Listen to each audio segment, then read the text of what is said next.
These people overcame their phobias.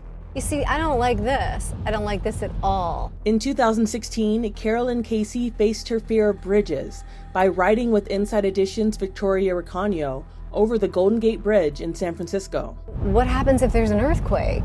Right. Oh my Lord. So did Carolyn conquer her fear? Well, she gave it a try. Victoria, who also doesn't like bridges, got behind the wheel on a windy and foggy day. How are you feeling?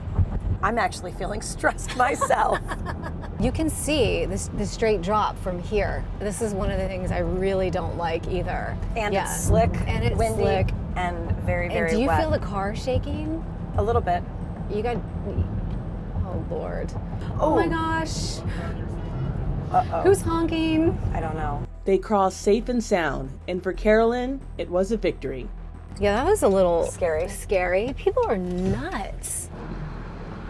First thing you have to do is take a deep breath and relax. In 2021, psychiatrist Dr. Victor Fornai shared tips to help make getting vaccines less traumatic.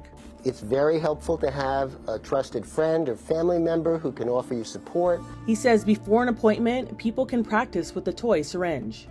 Take it, inject it, and just like push it. that. It's very quick. Yeah. Or use a rubber band to simulate the jab of a needle.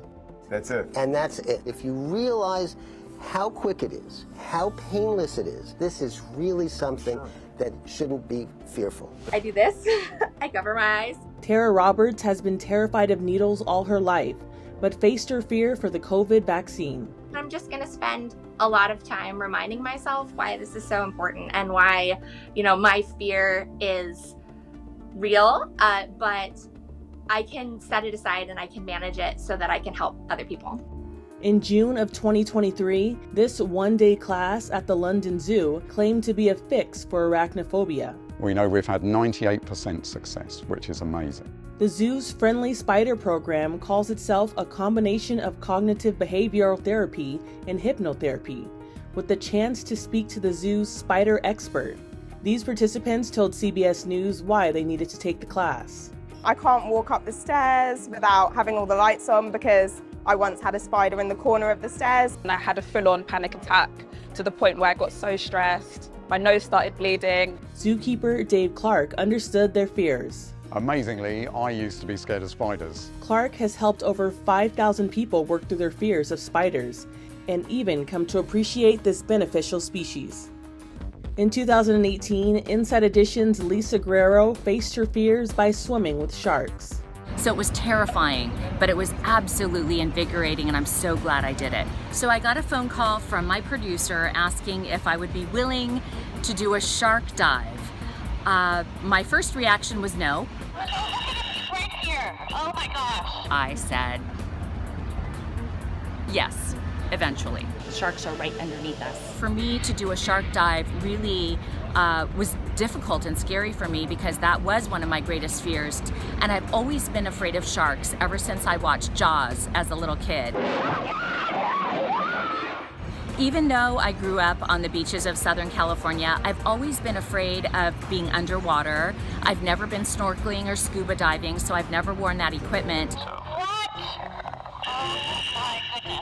I am inches away from a shark right now. Nothing could really prepare me for how massive the sharks were.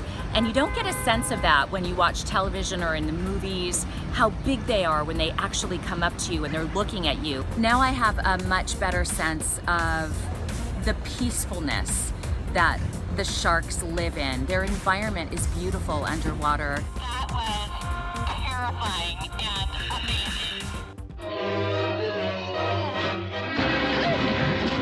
Also in 2018, this mortician explained why we shouldn't be afraid of dead bodies. People should not be afraid of dead bodies. That's the number one thing. If I could say nothing else in this interview, it would be do not be afraid of dead bodies. The idea that they are going to infect you in any way is not true unless mom died of Ebola, which I do not think she did.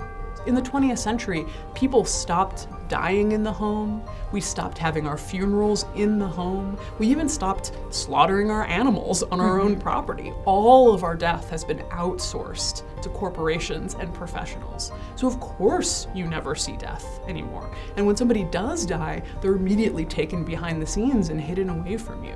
So of course you're not comfortable with dead bodies. Of course you're not comfortable with the idea of death. But you should be.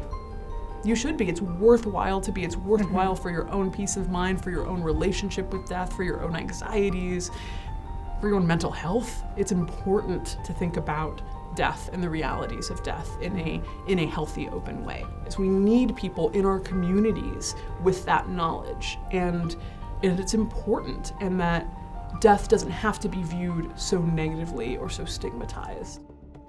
For Inside Edition Digital, I'm Andrea Swindall.